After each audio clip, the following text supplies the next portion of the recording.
BRS working president KTR ने कोडंगल वाक़ये को लेकर किसानों और दूसरे अफराद की गिरफ्तारी की शदीद मजम्मत की।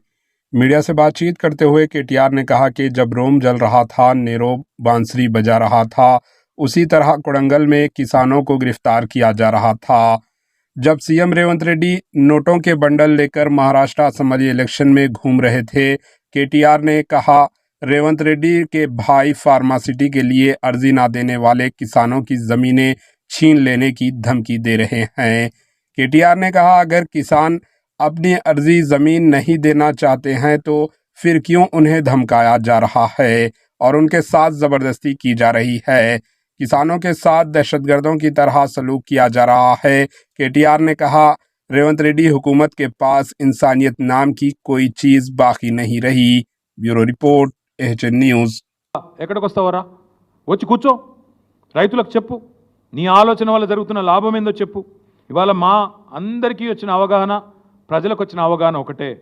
ఇవాళ ఈ భూసేకరణ పేరిట రేవంత్ రెడ్డి ప్రభుత్వం చేస్తున్నది దళిత గిరిజన బీసీల భూములను లాక్కొని వాళ్ళ అనుయాయులకు, వాళ్ళ కుటుంబ సభ్యులకు రియల్ ఎస్టేట్ పేరిట వ్యాపారం కోసం, రియల్ ఎస్టేట్ పేరిట వ్యాపారం చేసుకోవడానికి, డబ్బులు సంపాదించుకోవడానికి చేస్తున్న ఒక కుట్ర. ఇవాళ పేపర్లో చూస్తే నిజంగా బాధ అనిపించింది. ఆ రైతులను వాళ్ళు ఏదో తీవ్రవాదులు అన్నట్టు, పాపం వాళ్ళను వాళ్ళ ఇళ్ల మీద పడి, ఇళ్లలో లేకపోతే పొలాల మీద పడి, తెల్లారి అరెస్ట్ చేసిన ఒక రైతు కొడుకు పుట్టినరోజు. ఇవాళ ఆ తల్లి, ఆ కొడుకు ఇద్దరు ఏడుస్తూ ఉన్నారు. ఒక కూతురికి అన్నప్రాసన, ఈరోజు ఆయనను దూరం చేసినారు. ఒక తల్లికి వైద్యం చేయించాల్సిన రైతు, ఆయన ఎత్తుకపోయినారు ఆ కొడుకుని. పరీక్షలు రాయాల్సిన పిల్లోని కూడా అరెస్ట్ చేసింది ఈ ప్రభుత్వం.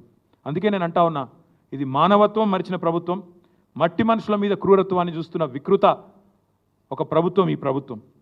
కొడంగల్లో ఈరోజు కాదండి, దయచేసి నేను మీడియా మిత్రులను కోరుతా ఉన్నా, ప్రజలకు కూడా వాస్తవాలు చెప్పండి. 6-7 నెలల కిందట, ఇంకెక్కువ 8-9 నెలల కిందట ముఖ్యమంత్రి సోదరుడు తిరుపతి రెడ్డి, ఆయనకు ఒక ఫోన్ కాల్ వైరల్ అయింది. మీరు చూసే ఉంటారు, వినే ఉంటారు. ఏమని? ఒక రైతు ఫోన్ చేసి తిరుపతి రెడ్డి గారిని అడుగుతున్నాడు, మేము ఎందుకు ఇవ్వాలా మా భూములు, ఇవ్వకపోతే ఏం చేస్తుంది ప్రభుత్వం అని గట్టిగా అడిగితే, తన్ని తీసుకుంటాం, ఆయన అన్నమాట, తన్ని తీసుకుంటాం నా కొడక అని మాట్లాడినాడు ఆయన.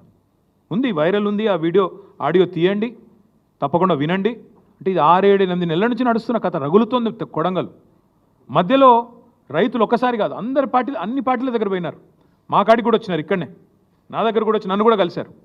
తర్వాత బీజేపీ ఆఫీస్కి పోయినారు, అందరి దగ్గర పోయినారు, ముఖ్యమంత్రి గారిని కూడా కలిసినారు. కలిసి చెప్పినారు, సార్ ఇది మంచిది కాదు, విరమించుకోండి. మొత్తం లంబాడ రైతులు, అక్కడ గిరిజన రైతులు, గిరిపుత్రులు, వాళ్ళందరూ పోయి అడిగినారు.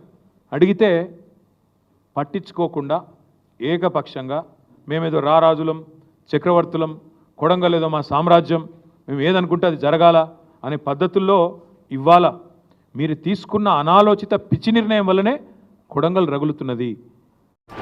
एचएन न्यूज़ को लाइक करें, शेयर करें और सब्सक्राइब करना ना भूलें।